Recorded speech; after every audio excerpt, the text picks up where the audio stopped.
Mummy papa होना जरूरी है? मम्मी पापा नहीं होंगे तो आप लोग कहाँ से हो जाओगे क्या?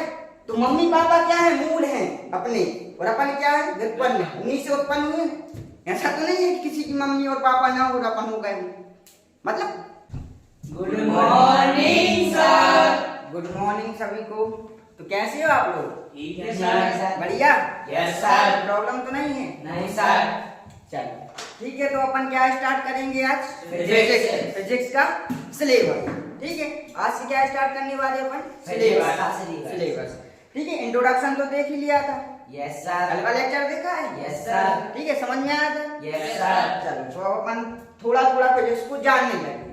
ठीक है, अब उससे बात करना स्टार्ट करते हैं। अभी अपना इंट्रोडक्शन हो गया कि भाई तेरा नाम क्या है, तू क्या करता है। अब इसके बाद धीरे धीरे अपन उससे क्या करेंगे?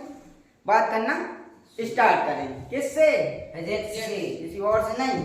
ठीक है, चल तो अब अपन क्या करेंगे? स्टार्ट सेकंड यूनिट से स्टार्ट करेंगे। ठीक है, Yes, वो मुझे पता है कि क्या करना है, कहाँ से पढ़ना है। ठीक है, एक डॉक्टर को पता होता है कि भाई कौन कौन सी टैबलेट्स लेनी है। ठीक है, तो ये मत सोचना कि फर्स्ट लेक्चर से स्टार्ट क्यों नहीं कर रहे हैं, उसका अपना रीजन है। ठीक है, तो सब लोग यहाँ से करते हैं और अपन भी यहीं से करेंगे। ठीक है, तो सेकेंड यूनिट का नाम क्या है आपकी? मापन एवं मात्रा। क्या नाम है? मापन एवं मात्रक। मापन एवं मात्रक।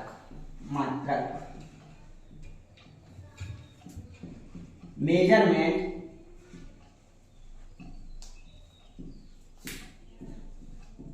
Measurements and units. ठीक है, मेजरमेंट एंड यूनिट्स। ठीक है, चल तो यहीं से स्टार्ट करें। Yes, सारे sir. Ready? Yes, sir. Okay, तो अपना नाम क्या है यूनिट का? मापन एवं मात्रक। तो डायरेक्ट मापना स्टार्ट करें? No sir. क्या करेंगे?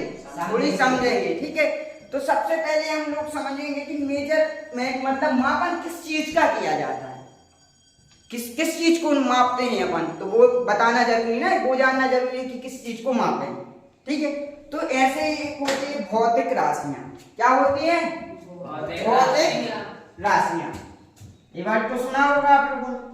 Yes sir. भौतिक राशियां।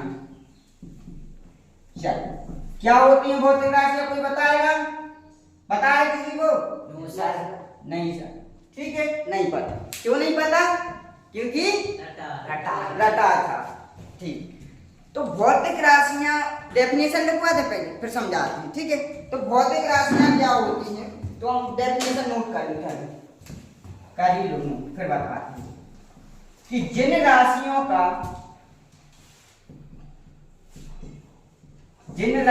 का मापन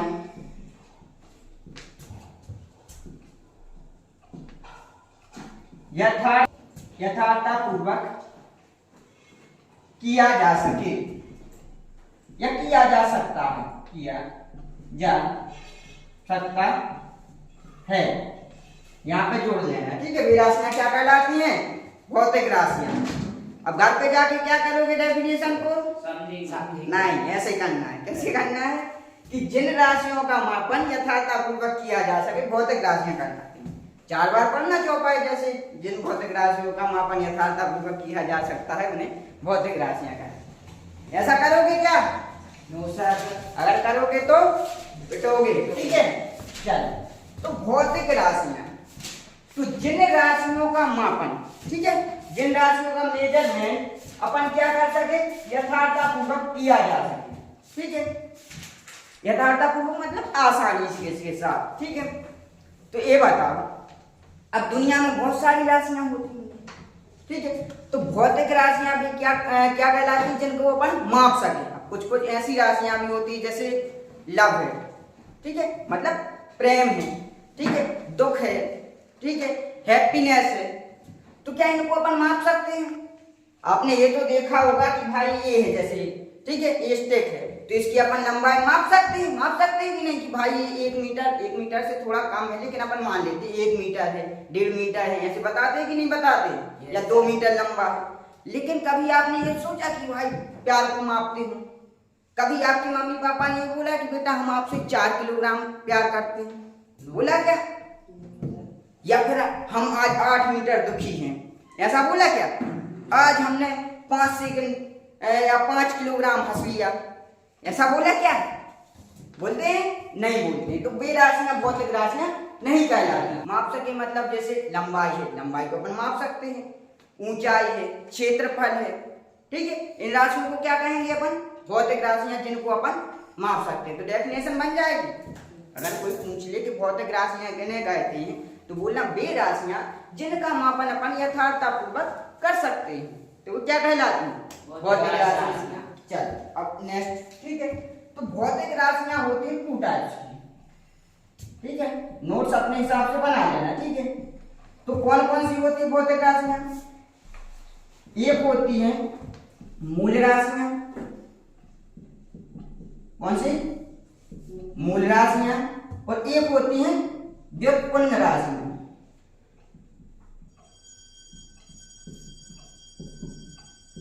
मूल राशियां और व्युत्पन्न राशियां। अब मूल राशियां क्या कहलाती हैं? ठीक है, जैसे भौतिक राशियां हैं तो भाई उनमें से कुछ मूल राशियां हैं और कुछ क्या है? व्युत्पन्न राशियां हैं। अब मूल राशियों को डिफाइन कैसे करेंगे? तो अपन ऐसा बोल देंगे कि वे भौतिक राशियां हैं, तो एक टाइप की भौतिक राशियां हैं भाई। मूल राशियां हो या व्युत्पन्न राशियां, वो प्रकार किसकी हैं? भौतिक राशियां। यही बोलेंगे ना कि वे भौतिक राशियां, वे भौतिक राशियां, वे भौतिक राशियां जिन्हें व्यक्त करने के लिए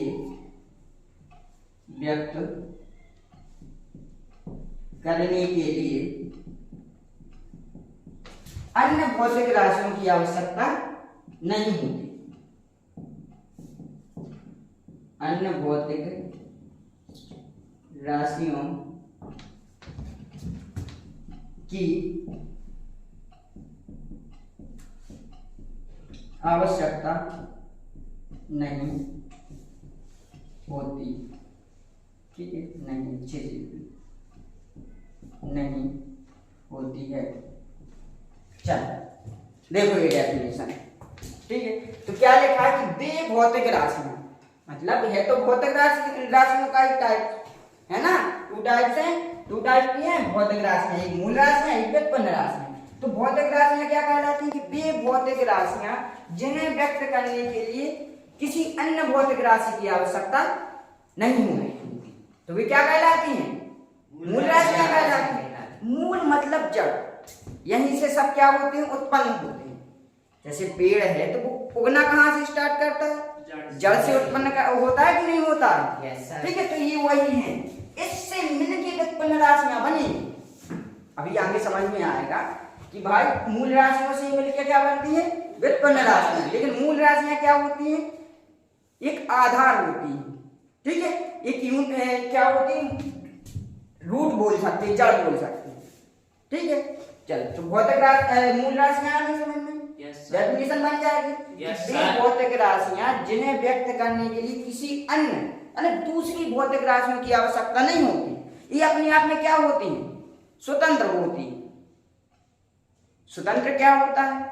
स्वतंत्र मतलब कि भाई जो दूसरे पे डिपेंड ना हो, जो जिसके पास क्या हो? फ्रीडम, तो वो क्या कहलाएगा? स्वतंत्र कहलाएगा। ऐसे इनके पास फ्रीडम है कि ये अकेले में ही मस्त रहती है, इन्हें अकेला ही व्यक्त किया जाता है। अभी बताएंगे इनकी संख्या होती है 7, लिख लो, इतना और लिख लो। इनकी संख्या कितनी होती है? 7। इनकी संख्या 7 है, यही 7 प्रकार की, ठीक है। अभी लिखवाएंगे फिर 7 मूल राशियां, ठीक। चलो भौतिक राशियां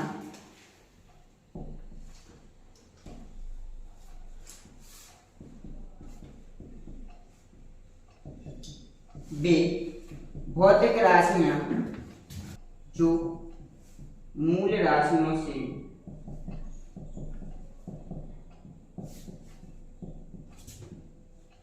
व्युत्पन्न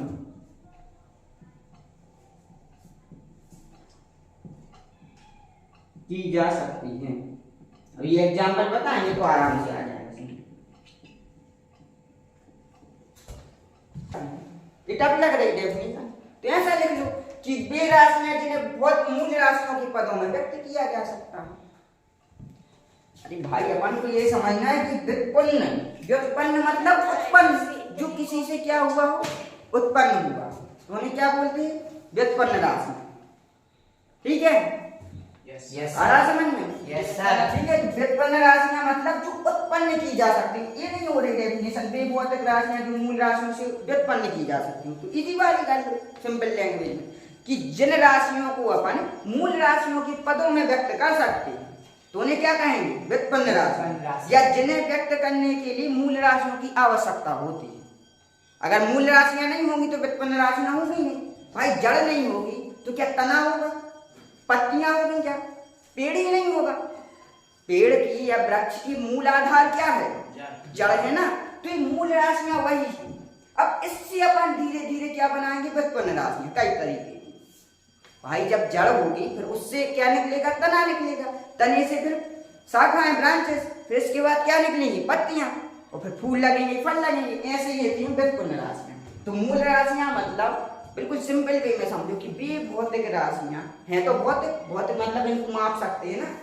अभी बताइए मूल राशियां लंबाई, द्रव्यमान, समय, इनको क्या कर सकते हैं? नाप सकते हैं। लंबाई 4 मीटर है, 6 मीटर है, द्रव्यमान 6 किलोग्राम, 8 किलोग्राम, ऐसे माप सकते हैं कि नहीं? समय को सेकंड में, मिनट्स में नाप सकते हैं कि नहीं? तो वे भौतिक राशियां जिन्हें व्यक्त करने के लिए किसी अन्य भौतिक राशियों की आवश्यकता नहीं होती, वे क्या कहलाती हैं? मूल राशियां कहलाती हैं। और जिनको व्यक्त करने के लिए मूल राशियों की आवश्यकता होती है वे क्या कहलाती हैं? व्युत्पन्न राशियां। आ गया समझ में? Yes sir. रख कर दें इसको। Yes sir. पहले इसके एग्जाम्पल होते हैं, ठीक है। अब एग्जाम्पल में आप खुद बताओ मूल राशियां कितनी होती हैं? 7 होती है। मैंने ये बताया 7 लिखवा दी, फिर समझेंगे। ये होती है लंबाई,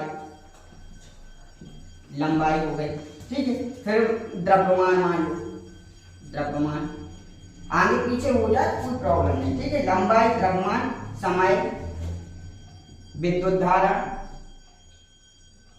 विद्युत धारा करंट, ठीक है। ज्योति तीव्रता, ज्योति तीव्रता, ज्योति तीव्रता, और क्या है? पदार्थ की मात्रा,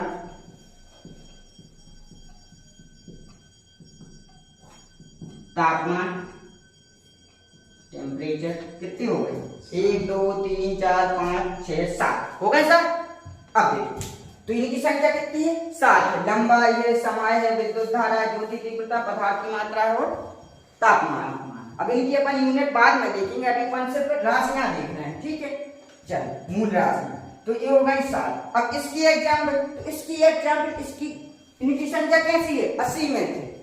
व्युत्पन्न राशियों की संख्या क्या है? असीमित है। सीमित नहीं है कि 8 हो, कि 10 हो, कि 15 हो जी, बहुत सारे बनाई जा सकती है। जैसे एग्जाम्पल के थ्रू इसमें लिख लो 1 2 एग्जाम्पल व्युत्पन्न राशियों की एग्जाम्पल, जैसे क्षेत्रफल,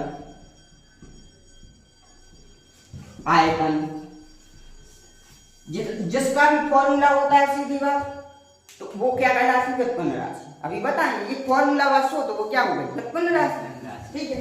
जैसे घनत्व लिख लो और वेग लिख लो। अब ऐसे कई आवेग, संवेग, कार्य, ऊर्जा, शक्ति, ठीक है, जितनी भी ये राशियां हैं तो क्या है? व्युत्पन्न राशि। अब देखो क्यों इनको व्युत्पन्न बोलते हैं और क्यों इनको मूल बोलते हैं। अब ये बताओ लंबाई, लंबाई को व्यक्त करने के लिए कोई और दूसरी राशि की आवश्यकता पड़ रही क्या? नहीं। लंबाई हमें इस स्टिक की लंबाई मापनी है तो हम डायरेक्ट क्या लेंगे? मात्रक लेंगे। मात्रक मतलब एक स्केल लेंगे या कुछ भी जिसमें अपन को मापनी है। मीटर में नापनी है तो अपन मीटर स्केल ले लेंगे, सेंटीमीटर में तो सेंटीमीटर वाला मात्रक लेंगे। तो डायरेक्ट मापने लगेंगे और डायरेक्ट अपन बता देंगे कि भाई ये लगभग 1 मीटर लंबा है, उससे कम है थोड़ा लेकिन अपन मान लेते हैं। तो ऐसे बता देंगे कि 1 मीटर है, 4 मीटर, 6 मीटर। और कोई आवश्यकता है क्या? लेकिन अगर कोई बोले कि भाई इसका क्षेत्रफल क्या है तो फिर हमें बहुत सी चीजों की जरूरत पड़ेगी। पहले हमें इसकी त्रिज्या मापनी पड़ेगी कि नहीं? फिर हमें एक फॉर्मूला लगाना पड़ेगा। अब जैसे एक प्रकार से क्या सिलेंडर टाइप का है, मतलब बेलन है, पतला सा बेलन है, ठीक है। तो बेलन का क्षेत्रफल क्या होता है? क्या होता है? 2 पाई r स्क्वायर h। ये तो आयतन होता है, 2 पाई r h होता है, ठीक है। 2 पाई आर, ठीक है, 2 पाई आर, ठीक है, 2 पाई आर हो गई इसकी त्रिज्या है, इसकी परिधि, ठीक है, और इसकी हाइट से गुणा कर दो तो इसका क्षेत्रफल आ जाएगा, ठीक है। चलो तो भाई मैं ये बताना चाह रहा हूं आप लोगों को, ये देखो लंबाई है, द्रव्यमान है, समय है, इनको व्यक्त करने के लिए किसी अन्य चीज की आवश्यकता पड़ रही है क्या? कोई बता दे कि भाई इसका द्रव्यमान कितना है तो हम डायरेक्ट क्या तराजू पे रखेंगे वो बता देंगे कि भाई 10 ग्राम का है या 25 ग्राम का है 30 ग्राम का, और कोई तो आवश्यकता नहीं पड़ रही। लेकिन अगर कोई इसका आयतन पूछ ले तो आयतन बराबर आयतन का एक फॉर्मूला होता है। सबसे सिंपल भाषा में मैंने बताया था कि जिसका फॉर्मूला हो तो वो व्युत्पन्न राशि कहलाएगी, और जिसका फॉर्मूला ना हो तो मूल राशि कहलाएगी, और इनकी संख्या तो 7 है। ऐसे भी कर सकते थे, 7 को छोड़ के जितनी राशियां वो क्या है व्युत्पन्न राशि। आयतन का फॉर्मूला क्या होता है? आयतन का फॉर्मूला होता है लंबाई गुणा चौड़ाई गुणा ऊंचाई। अब ये बताओ, अगर हम किसी भी चीज से का पूछे कि भाई इसका आयतन बता तो हमें 3 चीजों की आवश्यकता पड़ रही ना, कि लंबाई भी लेनी है, चौड़ाई भी लेनी है और ऊंचाई भी लेनी है। तो लंबाई क्या है? मूल राशि है, और चौड़ाई को भी तो अपन लंबाई में मापते हैं ना, इतने मीटर चौड़ा है। लंबाई का ऐसा ही मात्रा क्या होता है? मीटर होता है। अभी लिखवा देंगे सबकी मात्रा। तो अपन भाई मूल राशियों में भी व्यक्त करते हैं कि नहीं करते? ऊंचाई भी अपन मीटर में मापते हैं कि भाई इतने मीटर ऊंचा है। तो इसको व्यक्त करने के लिए इसकी आवश्यकता हो रही कि नहीं? और डेफिनेशन में क्या लिखा है? ये रखने वाली बात है। ये दिखाई दे रहा है साफ साफ कि वो भौतिक राशियां जिन्हें व्यक्त करने के लिए किसी अन्य की आवश्यकता नहीं है। ये बात पकड़ो, क्या नहीं है? आवश्यकता ना हो तो किसमें नहीं है? मूल राशियों में आवश्यकता नहीं है। लेकिन वे भौतिक राशियां जो मूल राशियों से व्युत्पन्न की जा सकती, भाई इसी से तो उत्पन्न हुआ है ये आयतन। हुआ है कि नहीं हुआ है? और ऐसा नहीं करना है व्युत्पन्न, तो ये बोल दो कि जिन राशियों को मूल राशियों के पदों में व्यक्त किया जाए तो वे क्या कहलाते हैं? व्युत्पन्न राशियां। भाई कितनी सारी डेफिनेशन बना सकते हैं, बस समझ में आना चाहिए। मन से अपन लिखाएंगे और मीनिंग भी सही रहेगा, लेकिन याद करोगे तो क्या हो जाएगा? भूल जाओगे। अब जैसे एक और एग्जाम्पल दे दो, घनत्व है तो घनत्व का फॉर्मूला है, किसी को पता नहीं? ठीक है, तो घनत्व बराबर होता है द्रव्यमान बटे आयतन। अभी बताओ द्रव्यमान का ऐसा ही मात्रक क्या होता है? किलोग्राम। इतना तो पता होना है, तो ये बताओ किलोग्राम लिख दिया। आयतन का ये लिखा है लंबाई गुणा चौड़ाई गुणा ऊंचाई। अब ये बताओ कि घनत्व को व्यक्त करने के लिए अपन को द्रव्यमान भी लेना पड़ रहा है, लंबाई चौड़ाई ऊंचाई, ये सब क्या है? मूल राशियां हैं कि नहीं? द्रव्यमान क्या है? मूल राशि है, ठीक है। लंबाई भी क्या है? मूल राशि है। चौड़ाई को भी अपन मतलब माप दे तो लंबाई टाइप की है कि इतने मीटर चौड़ा है उतने मीटर चौड़ा है। ऊंचाई भी है, तो भाई इसको व्यक्त करने के लिए क्या आवश्यकता हो रही कि नहीं? या इन्हें मूल राशियों के पदों में व्यक्त कर रहे कि नहीं कर रहे? तो ये क्या होगा? व्युत्पन्न राशि। अब भूलोगे कभी? बस सिंपल सा है, मूल राशियां मतलब जिन्हें व्यक्त करने के लिए किसी की भी आवश्यकता ना हो, जो पूर्णतः स्वतंत्र हो, इंडिपेंडेंट, फ्रीडम हो जिसके पास, तो वो क्या हो गई? मूल राशियां। और व्युत्पन्न राशियां मतलब जिन्हें मूल राशियों के पदों में व्यक्त किया जाए। अब इससे इजी लैंग्वेज क्या होती है भाई? बन जाएगा ना? याद तो नहीं करोगे? बस 2 वर्ड पकड़ो कि इन्हें व्यक्त करने की ये स्वतंत्र होती है, स्वतंत्र नहीं होती, ठीक है। जड़ तो क्या है? जड़ के लिए किसी की आवश्यकता नहीं, तो पानी चाहिए जमीन से, ठीक है। लेकिन पत्तियों के लिए जड़ का होना आवश्यक है, तने के लिए जड़ का होना आवश्यक है। जड़ नहीं होगी तो तना तो ऑटोमेटिक नहीं होगा। भाई आप पैदा हुए तो आपकी मम्मी पापा होना जरूरी है। मम्मी पापा नहीं होंगे तो आप लोग कहां से हो जाओगे? हो जाओगे क्या? तो मम्मी पापा क्या है? मूल हैं अपने, और अपन क्या है? व्युत्पन्न, उन्हीं से उत्पन्न हुए।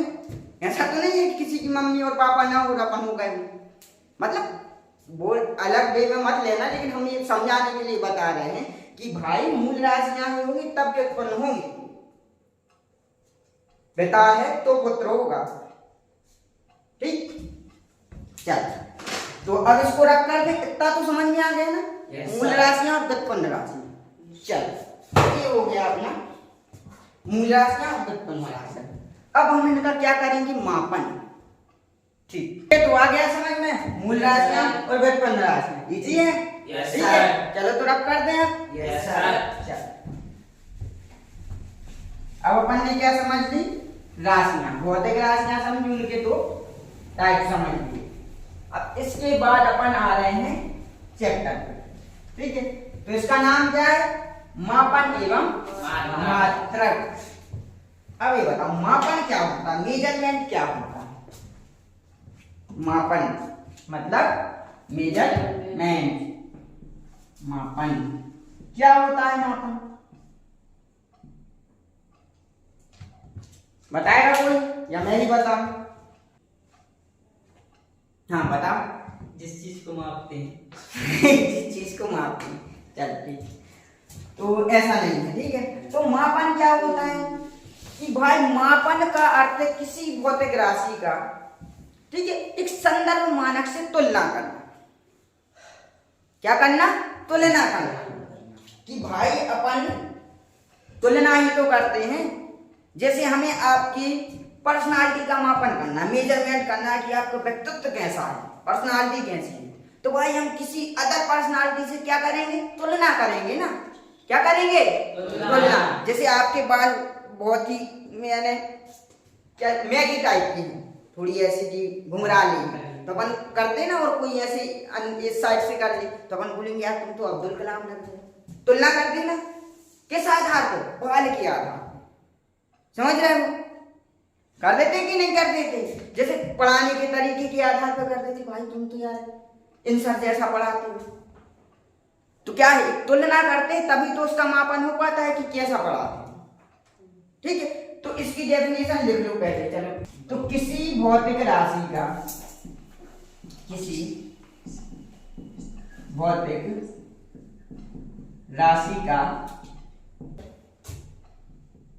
मापन का अर्थ है,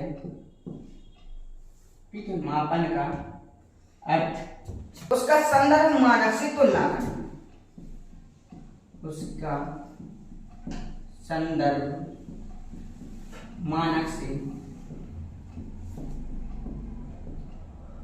तुलना करना। ये डेफिनेशन है, लेकिन अपन ये डेफिनेशन नहीं करेंगे, तो अपन बना देंगे। तो अब ये तो किताब में दी रहेगी आपकी या बुक्स में, ठीक है, तो आप लोग लिख लोगे। लेकिन मेन अपना उद्देश्य क्या है कि समझना है। डेफिनेशन कैसे करना है? समझ के करना है, ठीक है। मन से लिख देंगे अपन, और कभी जिंदगी में भूलोगे भी नहीं। तो मापन करना मतलब तुलना करना, इजी लैंग्वेज में। तो किसी भौतिक राशि का, भाई मापन भौतिक राशि का ही करोगे। अभी अपन ने डेफिनेशन में क्या लिखा था? भौतिक राशि जिसका मापन किया जा सके, वो होती है ना भौतिक राशि। तो मापन भी अपन किसका करेंगे? भौतिक राशि का। तो इसी भौतिक राशि का मापन का अर्थ है, ये तो ऐसे ही है, ठीक है, उसका संदर्भ मानक से तुलना करना।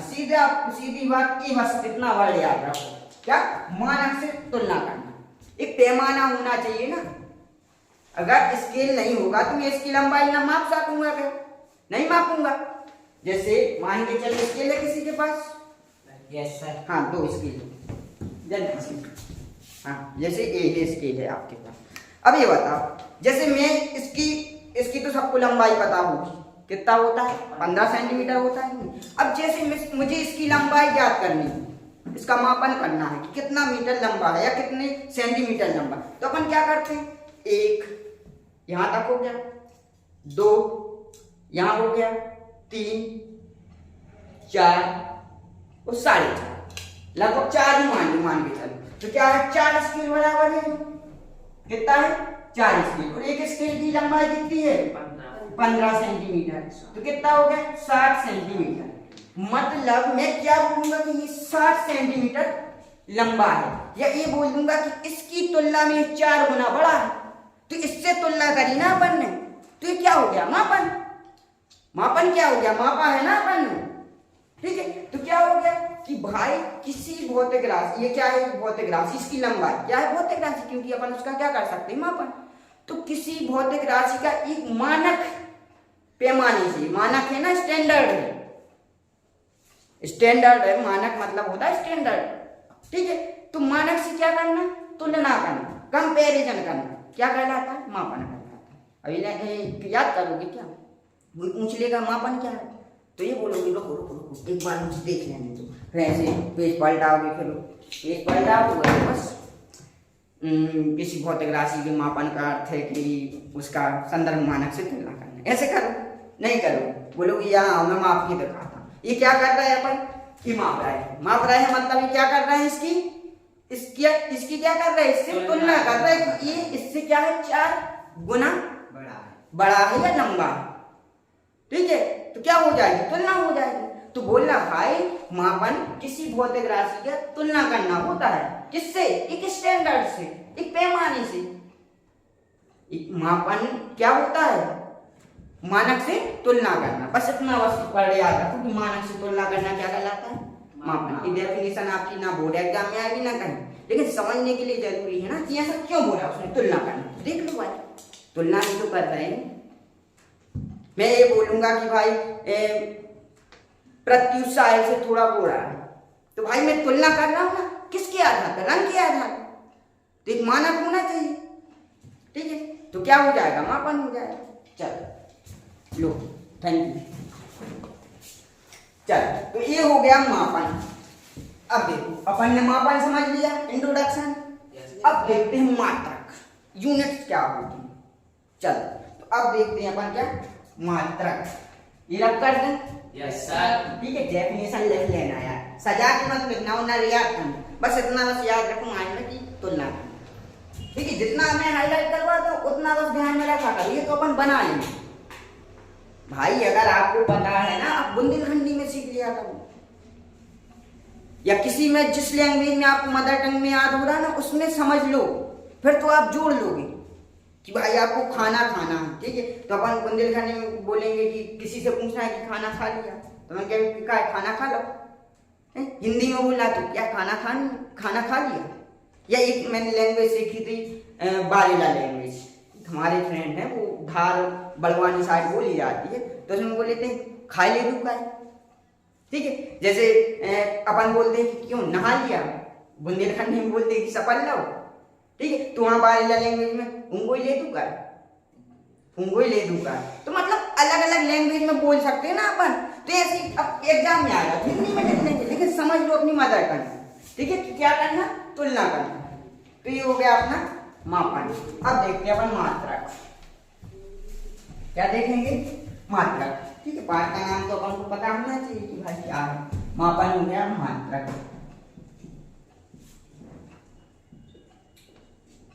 चल बताओ भाई मात्रक क्या होता है, बताओ जल्दी, मात्रक किसी का बोलेगा कोई। चल पहले डेफिनेशन कोई कि मैं पहले दिखा देता हूँ, फिर इसके बाद समझाऊंगा। ठीक है, तो डेफिनेशन लिख लो कि मात्रक क्या होता है, किसी भौतिक राशि के मापन के लिए प्रयुक्त, किसी, लिखते जाओ, किसी भौतिक राशि के मापन के लिए प्रयुक्त, के लिए प्रयुक्त संदर्भ मानक को उस भौतिक राशि का मात्रक कहते हैं। कितनी बड़ी हो, लेकिन है बिल्कुल ही, उस भौतिक राशि का मात्रक कहते हैं। ठीक है, चलो लिखोगे 3 लाइन भर जाने, फिर क्या करोगे, करोगे क्या, समझोगे। ठीक, चलो मैं 2-3 बार बता दे रहा हूँ क्या है मात्रक, क्या है। ठीक, तो मात्रक देखो कर लिया ना नोट। चलो, तो किसी भौतिक राशि के मापन के लिए प्रयुक्त संदर्भ मानक उस भौतिक राशि का मात्रक कहते हैं। 3-4 बार करोगे हो जाएगा, याद करोगे, लेकिन 4 दिन बाद भूल जाओगे। सिंपल भाषा में करो ना कि मात्रक क्या है, एक स्टैंडर्ड क्या है। फिर से देना यार इसके, अभी बता। ओ अभी मजा आएगा ना, बोलते ना। ठीक है, चलो तो अभी बताता हूँ। ठीक, अब भी ठीक करके देता हूँ। चल, तो किसी भौतिक राशि के मापन के लिए प्रयुक्त संदर्भ मानक, ये क्या था, संदर्भ मानक था ना, स्टैंडर्ड था। पैमाना था ना एक, Yes, sir. तो उस भौतिक राशि का मात्रक कहते ये है मात्रक। अब स्केल नहीं तो बोलो कि स्केल को मात्रक कहते, स्केल हो सकता है, वो बाट होते हैं तराजू पे, वो भी तो मात्रक है। ठीक है, ये समय चल रहा है, ठीक है, घड़ी में, तो ये भी तो एक मात्रक है। सेकेंड मात्रक है कि नहीं? अगर टेम्परेचर मापना है तो थर्मामीटर, वो भी तो एक क्या है? मात्रक। तो अपन क्या कर रहे हैं कि किसी भौतिक राशि को मापन के लिए प्रयुक्त कर रहे हैं। इसका यूज किस में कर रहे हैं? इसको मापने के लिए कर रहे हैं कि नहीं? ये क्या है? मात्रक, एक स्टैंडर्ड है। सेंटीमीटर वाला, मीटर वाला होता तो मीटर स्केल होता। तो अपन क्या कर रहे हैं कि किसी भौतिक राशि की मापन के लिए यूज कर रहे हैं, मतलब प्रयुक्त कर रहे हैं। बोले लैंग्वेज प्रयुक्त शब्द अगर आपको टफ लग रहा है तो यूज करिए कि किसी भौतिक राशि की मापने के लिए जिस मानक को उपयोग किया जाता है उसे क्या कहते हैं? मात्रक कहते हैं। हो जाएगा ना? Yes, sir. ठीक है, तो ये लिख लेना, लिखनी हो तो यानी लिख लेना और याद भी कर लेना। ठीक है, नहीं तो हम तो ये बोलेंगे कि इतना बस कर लो, लो ये रख लो। ठीक है, और अगर याद करी तो ये है फिर चल बार बार चल। तो किसी भौतिक राशि के मापन के लिए प्रयुक्त संदर्भ मानक हो, सीधा बात, कितना बस याद रखो, संदर्भ मानक। एक स्टैंडर्ड पैमाना है तो उसको क्या कहते हैं? मात्रक कहते हैं। बस हो गया है, कॉलेज ब्रश। ठीक, चल मात्रक की एक संख्या कितनी होती है? अभी अपन ने क्या देखी थी? राशियां देखी थी नहीं कि नहीं देखी थी? मूल भौतिक राशियां। भौतिक राशियां दो प्रकार की होती थी, कौन कौन सी? मूल राशियां और व्युत्पन्न राशियां। अब ऐसे ही मात्रक भी दो प्रकार की होती है। इसकी प्रकार हो देख लीजिए, कौन कौन से प्रकार होते हैं? एक होता है मूल मात्रक और एक क्या होता है? व्युत्पन्न मात्रक। व्युत्पन्न मात्रक।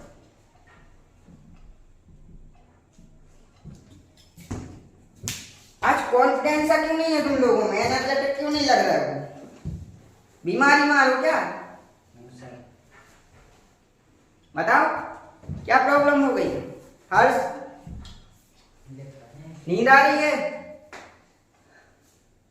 नींद आ रही है? नहीं। कुछ सुना है फिर मोटिवेशन के लिए? Yes, sir. हो जाए? Yes, sir. ठीक है, चलो तो उससे तो नींद भाग जाएगी ना? Yes, sir.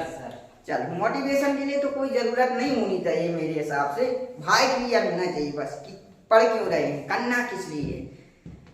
तो चलो सुनाई देता है फेमस लाइन है कि जब आंखों में अरमान लिया, जब आंखों में अरमान लिया, मंजिल को अपना मान लिया, फिर मुश्किल क्या आसान किया, ठान लिया तो ठान लिया। कट कर दिया, मुश्किल किया बोल रहा हो तो क्या बोल रहे हैं? एक बार फिर से कर लें। ठीक है, तो अभी क्या पढ़ा था अपन ने? मूल राशियां और व्युत्पन्न राशियां। ऐसे होते हैं मूल मात्रक और व्युत्पन्न मात्रक। ठीक है, चलो तो अपन क्या पढ़ते हैं? मूल मात्रक पढ़ते हैं। तो मात्रक कितने प्रकार के होते हैं? दो प्रकार के होते हैं, मूल मात्रक और व्युत्पन्न मात्रक। अभी पढ़ा था ना राशियों में, वो भी तो दो प्रकार की होती थी, मूल राशियां और व्युत्पन्न राशियां। बोल क्यों नहीं रहे हो? कुछ समझ में नहीं आ रहा क्या? आ रहा। फिर ऐसे क्यों लग रहे हो बिल्कुल डाउन से? आज एनर्जेटिक क्यों नहीं दिख रहा है? मोटिवेशन। अच्छा, मोटिवेशन की कमी। Yes, sir. चलो ठीक है, तो मोटिवेशन सुना देता हूँ मैं। एक फेमस सी लाइन है कि जब आंखों में अरमान लिया, जब आंखों में अरमान लिया, मंजिल को अपना मान लिया, तो मुश्किल क्या आसान क्या, ठान लिया तो ठान लिया। वाह, ठीक है, तो फिर मुश्किल क्या आसान क्या, ठान लिया तो ठान लिया। चल ठीक है, तो पढ़ो यहाँ पे। ठीक है, मोटिवेशन के लिए बहुत अच्छे। चल, मूल मात्रक क्या पढ़ना है अपन को? मूल मात्रक। और फिर क्या होते हैं? व्युत्पन्न मात्रक। तो मूल मात्रक क्या होती है, इसकी डेफिनेशन लिख लो आप। क्या लिखोगे? मूल मात्रक उन मात्रकों को कहते हैं, मूल मात्रक उन मात्रकों को कहते हैं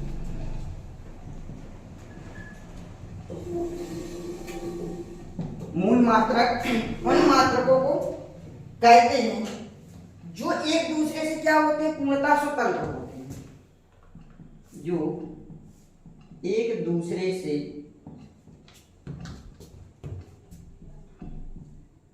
पूर्णतः स्वतंत्र होते हैं।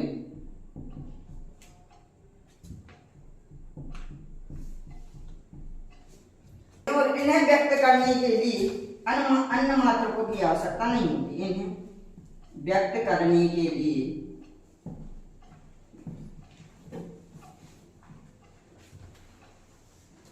अन्य किसी मात्रक की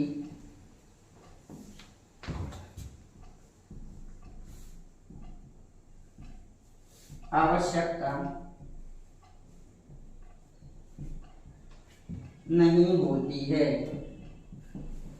बड़ी लग रही है डेफिनेशन, ठीक है, बड़ी ही है थोड़ी सी, लेकिन अपन सिर्फ 2-3 बार पकड़ेंगे, ठीक है। क्या पकड़ेंगे? 2-3 बार। इसको नीचे शिफ्ट कर देगा, व्युत्पन्न मात्रा।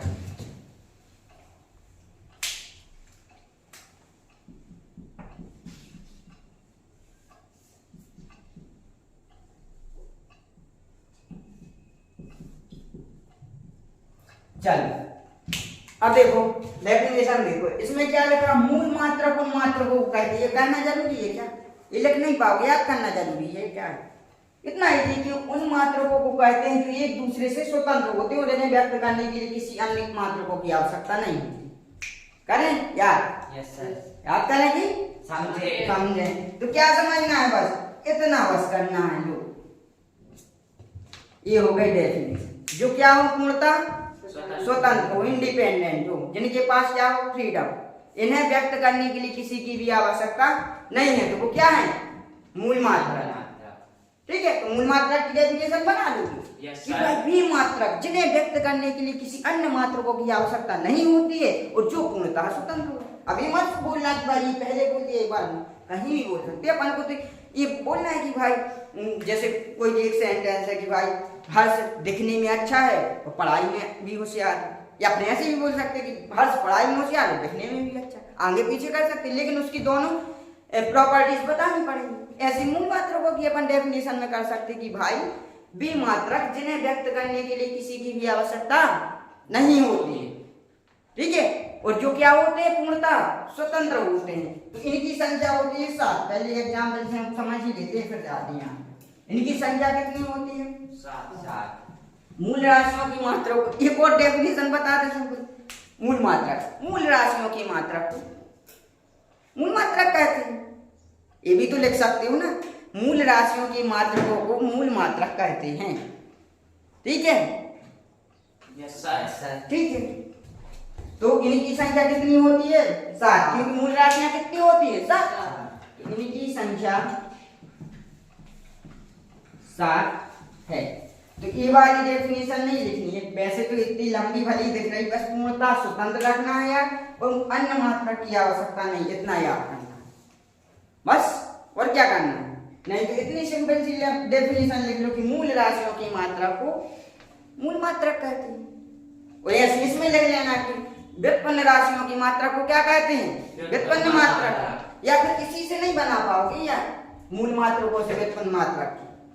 कैसे बनाओगे कि मूल मात्रक उन मात्रकों को कहते हैं? तो यहाँ क्या लिख दोगे कि मूल व्युत्पन्न मात्रक उन मात्रकों को कहते हैं। व्युत्पन्न लिख लो, व्युत्पन्न मात्रक उन मात्रकों को कहते हैं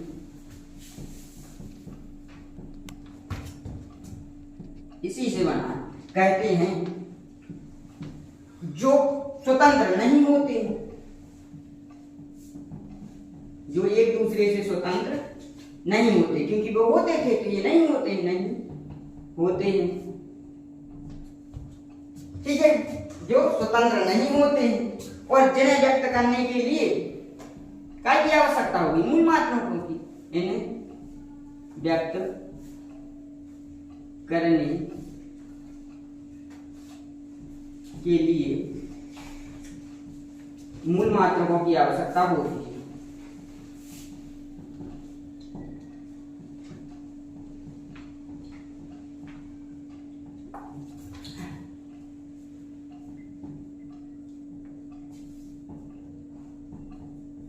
अब ये मत सोचना कि मेरे बुक में अलग दी है, मैं पहले भी समझा चुका हूँ कि भाई अर्थ नहीं बदलना चाहिए, बोलने का तरीका भले ही बदल जाए। ये नहीं लिखनी तो मैं सिंपल से भी तो बता रहा हूँ कि भाई व्युत्पन्न मात्रक, तो व्युत्पन्न राशियों की मात्रक को क्या बोलते हैं? व्युत्पन्न मात्रक बोलते हैं। ठीक है, वो वाली लिख लेना और ये वाली लिख लेना, जो अच्छी लगे, जो समझ में आता। और समझना क्या है, बस इतना ही कि ये स्वतंत्र होते हैं और ये स्वतंत्र नहीं होते। इन्हें व्यक्त करने के लिए किसी की भी आवश्यकता नहीं होती, लेकिन इन्हें व्यक्त करने के लिए आवश्यकता होती है। किसकी आवश्यकता होती है? मूल राशियों, मूल मात्रकों की। जैसे तने को सहारा के लिए, सहारा देने के लिए किसकी आवश्यकता होती है? जड़ की। मूल मतलब जड़, रूट। भाई तना भोजन कहाँ से ग्रहण करेगा? पत्तियों को भोजन कहाँ से मिलेगा? पानी कहाँ से आएगा पत्तियों तक भोजन बनाने के लिए? जड़ से ही आएगा ना। और जड़ नहीं रहेगी तो खाना पीना नहीं बनेगा, तो फिर पेड़ पौधे जीवित रह पाएंगे क्या? तो ये जड़ है, मूल मतलब जड़। इतना समझ लो, कितनी बार होता है। ठीक है, तो मूल मात्रकों में सिंपल सी डेफिनेशन लिख लेना बच्चों वाली कि मूल राशियों की मात्रकों को मूल मात्रक कहते हैं और व्युत्पन्न राशियों की मात्रकों को व्युत्पन्न मात्रक कहते हैं। ठीक है, या फिर ये लिख देना कि मूल मात्रक एक दूसरे से स्वतंत्र होते हैं और जिन्हें व्यक्त करने के लिए किसी भी अन्य मात्रक की आवश्यकता नहीं होती है, और इसमें होती है आवश्यकता और ये स्वतंत्र नहीं होती है। ये कर लेना, या ये मूल मात्रकों के पदों में व्यक्त किए जाते हैं। इनकी संख्या क्या है? 7 है, क्योंकि मूल राशियों की संख्या 7 थी और व्युत्पन्न राशियों की संख्या कितनी थी? असीमित थी। उनकी कोई एक नंबर फिक्स नहीं है, तो इनका भी नहीं होगा कि इनकी असंख्य संख्या है। अब एग्जाम्पल देखिए, एक काम करते हैं, मूल राशियों की मात्रक लिख लेते हैं, फिर हम मूल मात्रक व्युत्पन्न मात्रकों को समझाते हैं। ठीक है, फिर अच्छे से समझ में आया। चलो ये रख कर दें। Yes sir. कर लिया नोट? Yes sir.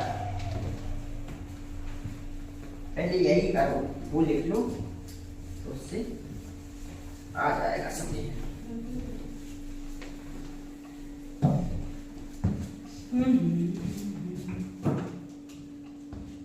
एक टेबल बना लो।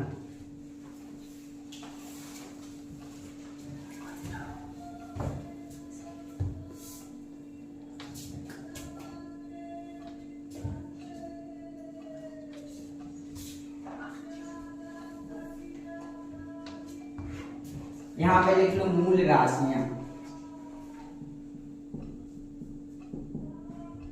कितनी होती है मूल राशियां? 7। यहाँ पे लिख लो मूल मात्रक, उनकी मात्रक लिखवा दे, मूल मात्रक, और इनके संकेतन को दर्शाती कैसे है। ठीक है, बोले तो पहली मूल राशि है।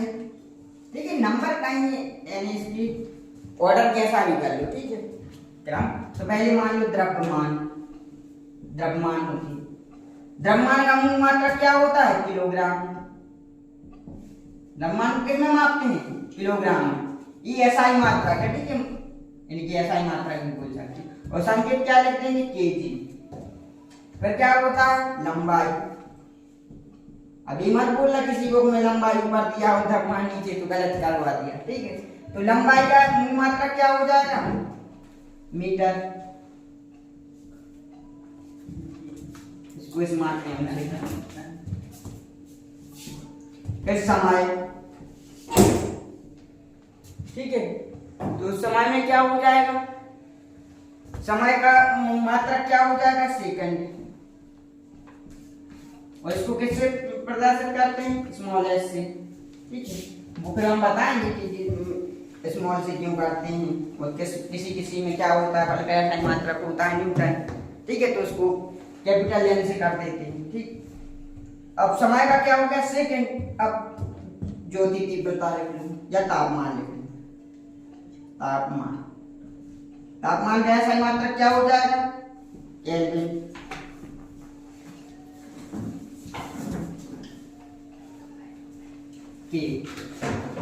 फिर इसके बाद पदार्थ की मात्रा,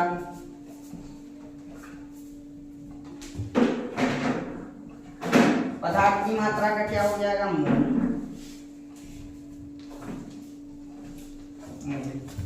ज्योति तीव्रता,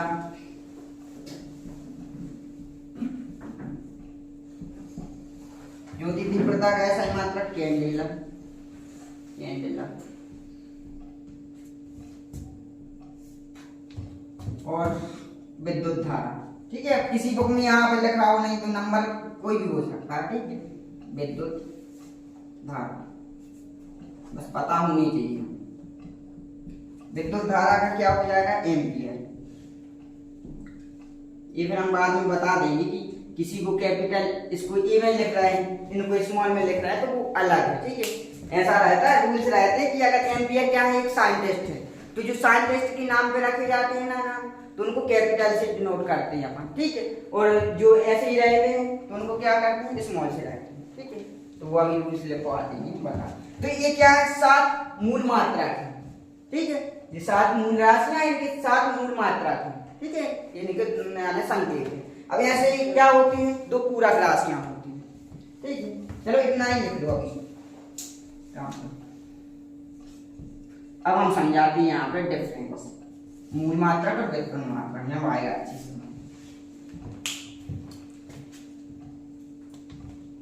कर लिया नोट? Yes sir. चलो, तो यहाँ पे देखो हमने क्या देखा था अभी, मूल मात्रक की डेफिनेशन की जिन्हें व्यक्त करने के लिए किसी अन्य मात्रक की क्या ना हो, आवश्यकता ना हो, जो पूर्णतः एक दूसरे से क्या हो, स्वतंत्र हो। आप बताओ, किलोग्राम मीटर पर निर्भर कर रहा है क्या, डिपेंड है क्या? मीटर अलग चीज है, किलोग्राम अलग चीज है, सेकंड अलग चीज है, केल्विन अलग चीज है। तो ये एक दूसरे पे क्या नहीं है, डिपेंडेंट नहीं है। क्या है, एक दूसरे से स्वतंत्र हैं, इंडिपेंडेंट हैं। ठीक, तो मूल मात्रक आ गए समझ में। अब व्युत्पन्न मात्रक देखो, व्युत्पन्न मात्रक तो वही हो जाए, व्युत्पन्न राशियों की मात्रक को व्युत्पन्न मात्रक कहते हैं। जैसे व्युत्पन्न राशि अपन ने देखी थी, एक आयतन देख लो, आयतन। तो आयतन का फॉर्मूला क्या होता है, लंबाई गुणा चौड़ाई गुणा ऊंचाई। ठीक है, अब बताओ, तो इन्हें अपन क्या मूल राशियों में व्यक्त कर रहे थे, इसलिए तो ये व्युत्पन्न राशि है। ऐसे इसकी मात्रक क्या हो जाएगी, लंबाई का ऐसा ही मात्रक क्या होता है, मीटर। तो यहाँ पे क्या हो जाएगा, मीटर। ठीक है, चौड़ाई को भी अपन किस में मापेंगे, मीटर में। ठीक है, और ऊंचाई को भी किस में मापेंगे, मीटर में। तो मीटर का क्यूब हो जाएगा। अब बताओ यहाँ पे ये क्या है, व्युत्पन्न मात्रक है, क्योंकि व्युत्पन्न राशि से मिलकर बना है। ये बताओ, व्युत्पन्न मात्रक तो ये है, लेकिन किस में व्यक्त किया जा रहा है, मूल मात्रक में व्युत्पन्न किया जा रहा है। मीटर क्या है, मूल मात्रक है कि नहीं है, मूल मात्रक मीटर। तो मीटर मीटर मीटर जब आए मीटर क्यूब, तो इसको क्या बोलेंगे, व्युत्पन्न मात्रक, जो उत्पन्न किया गया हो। कितनी बार समझा, मूल मतलब जड़, जड़ से ही उत्पन्न होते हैं, चाहे तना हो या पत्तियां हो। जब तक जड़ नहीं होगी तो फूल पत्तियां लग जाएगी क्या, तना बन जाएगा। तो पहले क्या होना जरूरी है, जड़। ठीक है, तो मूल राशियां या मूल मात्रक क्या है, जड़ होनी चाहिए। ठीक, तो ये हो गया अपने व्युत्पन्न मात्रक। तो डेफिनेशन याद करोगे क्या, कितनी बार बोलूं व्युत्पन्न मात्रक, बार बार व्युत्पन्न मात्रक की डेफिनेशन कि ये एक दूसरे से स्वतंत्र नहीं है। कहाँ है स्वतंत्र? अब बोलोगे कि ये तो लग रहा है कि स्वतंत्र मीटर ही बस है। तो देख लो, घनत्व का देख लो, घनत्व भी देख क्या है, व्युत्पन्न राशि है। घनत्व बराबर क्या होता है, द्रव्यमान बटे आयतन, द्रव्यमान बटे आयतन। अब द्रव्यमान का क्या होता है, किलोग्राम, और आयतन का क्या होगा, मीटर क्यूब। हो गया कि नहीं, अभी निकाला।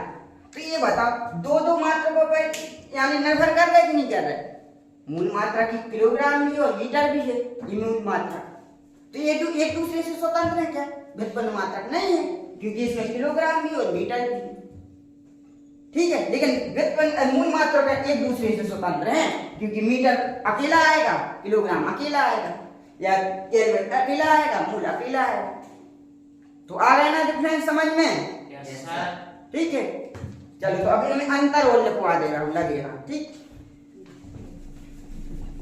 जल्दी से अंतर और लिख लो।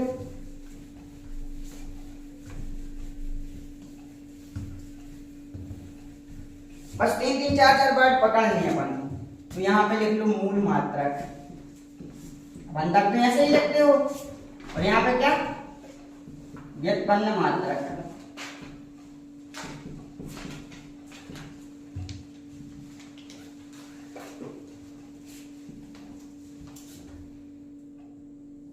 चलो अब देखो, अंतर में पहले नंबर हमने क्या बताया था कि सबसे पहले क्या लिख लिया करो, डेफिनेशन। तो इसमें क्या लिख लोगे, मूल मात्रा किसे कहते हैं, वो सिंपल वाली डेफिनेशन लिख देना। अंतर लिखना है तो क्या लिख दोगे, मूल राशियों की मात्रकों को मूल मात्रा कहती है। क्या लिख दोगे? मूल राशियों के मात्रकों को लिख लेना, मूल मात्रा कहती है। और यहाँ पे क्या लिख लोगे? व्युत्पन्न राशियों के मात्रकों को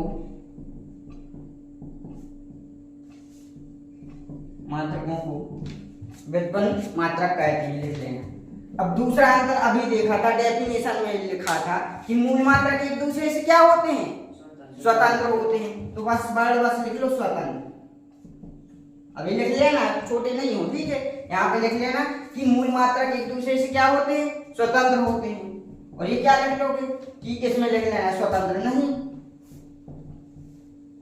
या फिर ये लिख लेना कि मूल मात्रकों के पदों में व्यक्त किए जाते हैं। ये नहीं लिखना है जैसे, तो ये लिख लेना या करके कि ये मूल मात्रकों के पदों में व्यक्त किए जाते हैं। ये मूल मात्रकों के पदों में व्यक्त किए जा सकते हैं, व्यक्त किए जाते हैं, ठीक है। और तीसरा अंतर, इनकी संख्या कितनी होती है? 7 होती है, क्योंकि मूल राशियां 7 होती हैं। तो संख्या, इनकी संख्या कितनी होती है? 7। ऐसे लिख लेना पूरा डिटेल में कि मूल मात्रकों की संख्या 7 होती है। और इनकी संख्या क्या नहीं है? सीमित नहीं है, क्योंकि व्युत्पन्न राशियां सीमित हैं, तो संख्या सीमित नहीं है।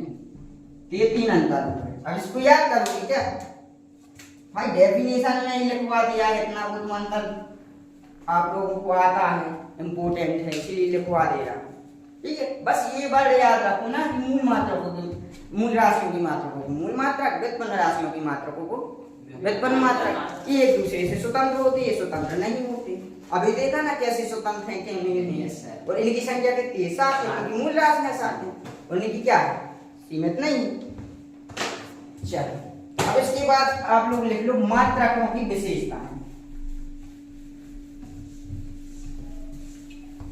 क्या लिखना है? मात्रकों की विशेषताएं। अब मात्रक में क्या क्या विशेषताएं होनी चाहिए?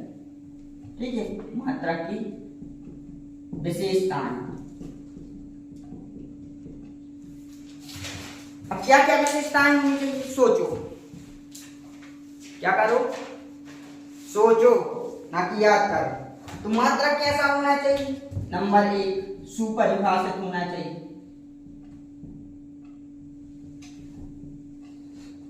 सुपरिभाषित होना चाहिए। कैसा होना चाहिए? जिसकी एक प्रॉपर क्या हो? डेफिनेशन हो।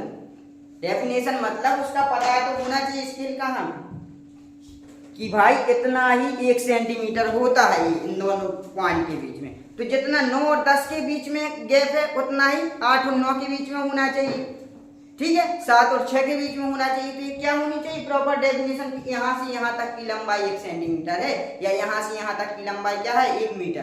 तो उसकी क्या होनी चाहिए?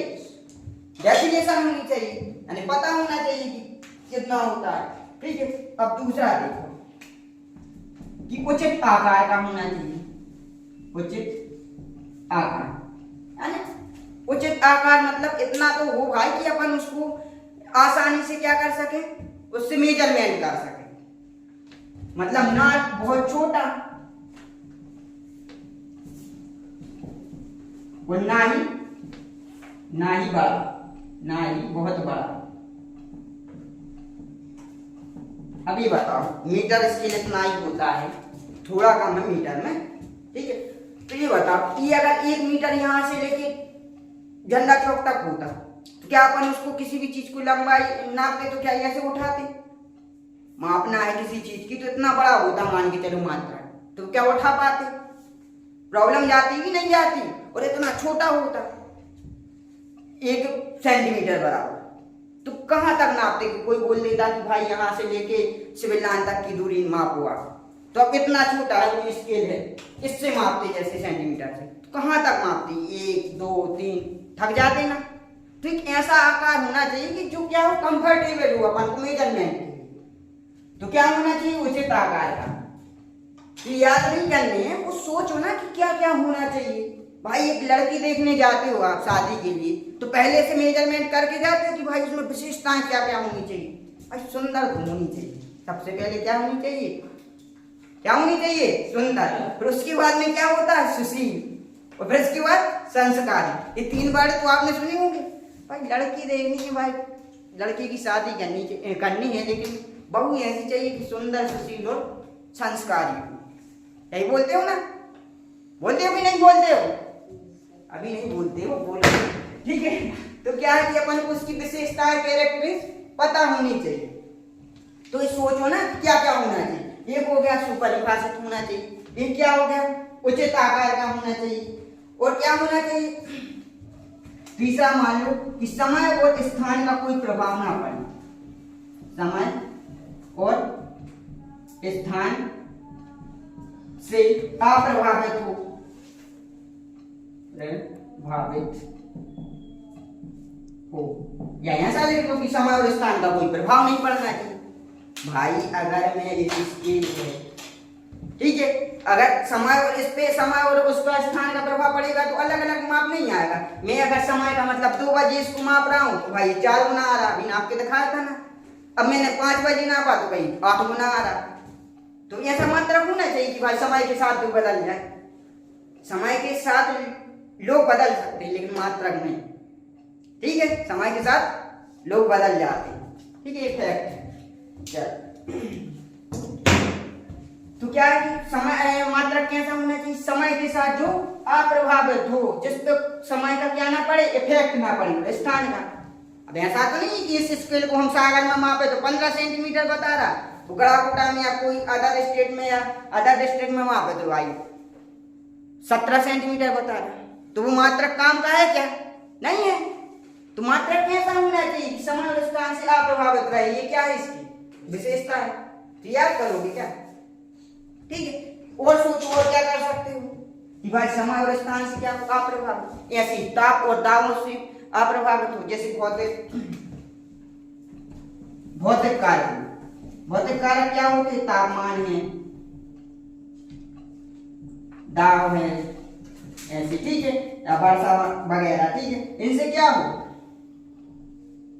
अप्रभावित हो, या इनका प्रभाव नहीं पड़ना चाहिए। भाई अगर तापमान है कि भाई मैं गर्मियों में माप रहा हूँ इस स्केल से तो 15 सेंटीमीटर आ रही वही चीज, और ठंड में माप रहा हूँ तो 17 सेंटीमीटर, ऐसा मात्रक की जरूरत है क्या, नहीं है।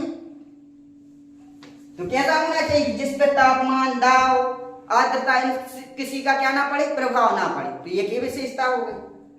और क्या विशेषता हो सकती है, भाई सर्वमान्य होना चाहिए। कैसा होना चाहिए, सर्वमान्य, है ना, सभी जगह क्या हो, मान्यता हो कि भाई 1 मीटर यहाँ पे इतना होता है, ठीक है, तो 1 मीटर अमेरिका में भी 1 मीटर उतना ही होना चाहिए। नहीं तो हमने यहाँ से कोई भी चीज यहाँ एक्सपोर्ट इम्पोर्ट तो यहाँ क्यों आयात निर्यात, जैसे अपन यहाँ से निर्यात करें कोई भी चीज तो अपन यहाँ से माप के भेजी कि भाई हम 1 मीटर की कोई भी एक स्केल आपको भेज रहा है, वहां जाके वो बोल रहा है कि हम तो मानेंगे नहीं कि ये 1 मीटर, हमारे यहाँ तो 1 मीटर इतना होता और ज्यादा होता या छोटा होता, तो फिर क्या फिर व्यापार हो पाएगा, कोई भी चीज चल पाएगी क्या, मेजरमेंट सही से हो पाएगा, नहीं हो पाएगा। तो क्या होना चाहिए, सबसे पहली मात्रक में सर्वमान होना चाहिए, हर कोई उसे माने कि 1 मीटर मेरे यहाँ इतना है तो तुम्हारे यहाँ भी इतना ही हो, ठीक है, तो सर्वमान होना चाहिए। और क्या है, सभी स्थानों पर आसानी से पुनरुत्पादित किया जा सके, सभी स्थानों पर आसानी से पुनरुत्पादित किया जा सके, पुनरुत्पादित किया जा सके। भाई ऐसा तो हो कि जिसको हम क्या कर सकें, प्रोड्यूस कर सकें, उत्पादित कर सकें। जैसे ये स्केल एक बार टूट गया, अब इसको ऐसा होता कि ये उत्पादित नहीं किया जा सकता, तो फिर तो मात्रा खत्म ही हो जाएगा। आ रहा समझ में कि अगर ये उत्पादित नहीं होता तो फिर तो वो मात्रा खत्म ही हो जाता। तो ऐसा मात्रा होना चाहिए कि जिसको अपन बार बार बना सकें, क्योंकि डिफेक्ट किस चीज में नहीं आते। आ रहा समझ में, तो क्या हो कि सभी स्थान पर आसानी से अपन क्या कर सकें, पुनरुत्पादित कर सके, फिर से अपन क्या कर सकें, बना सकें उसको। तो ये सारी क्या है, मात्रकों की विशेषताएं। ठीक है, तो कर लोगे, यस सर, लिख लोगे मन से। यस सर, आप ऐसे आराम से अज्यूम करो कि क्या क्या होनी चाहिए। जैसे अपन उसमें सोचते हैं कि भाई ऐसी ऐसी होनी चाहिए, तो मात्रक भी सोच ले कि क्या क्या होना चाहिए। सबसे पहले तो भाई ऐसा हो, अच्छी उचित आकार। अब ये मत सोचना कि पहले सुपरिभाषित लिखा तो वही लिख के आना, कोई पूछ ले तो अपन पीछे से स्टार्ट कर सकते कि भाई उचित आकार का होना, छोटा ना बड़ा, सुपरिभाषित हो, ताप दाब को प्रभाव ना पड़े, मतलब भौतिक कारकों का, समय और स्थान का प्रभाव ना पड़े। ठीक है, और क्या हो कि फिर से पुनरुत्पादित किया जा सके, और जिससे सभी लोग माने, मतलब सर्वमान हो, तो वो मात्रक अच्छा होगा ना। तो ये इसकी विशेषता है। ठीक है, चलो तो बायोलॉजी की क्लास का टाइम हो रहा है, तो अपन आज यहीं तक रखते हैं। ठीक है, तो इसके बाद कल पढ़ेंगे अपन। तो आज अपन ने ब्रीफ में रिवीजन कर लो जल्दी जल्दी, बस सोच के कि क्या क्या पढ़ा। मापन एवं मात्रक में क्या पढ़ा, सबसे पहले भौतिक राशियां पढ़ी थी, तो उसमें क्या याद रखना है कि जिनको मापा जा सके वो क्या होती, भौतिक राशियां। वो कितने प्रकार की होती थी, 2 प्रकार की, मूल राशियां और व्युत्पन्न राशियां। डेफिनेशन कैसे बनानी थी, ऐसे कि मूल राशियां क्या होती हैं, जो एक दूसरे से स्वतंत्र होती हैं, जिन्हें व्यक्त करने के लिए दूसरी राशियों की आवश्यकता नहीं होती, इनकी संख्या 7 होती है। अभी याद नहीं है वो, तो समझ रहे हो कि समझ में पता है कि क्या क्या होता है। व्युत्पन्न राशियां तो मूल राशियों के पदों में व्यक्त होती हैं, जिन्हें व्यक्त करने के लिए क्या की आवश्यकता हो, मूल राशियों की। तो व्युत्पन्न राशियां हो गई, उनकी संख्या असीमित थी। फिर मात्रक देखे थे अपन ने, मूल मात्रक, व्युत्पन्न मात्रक, उनमें अंतर लिख लिया, मात्रक की विशेषता। ठीक है, तो इसके आगे अपन क्या कब करेंगे, कल।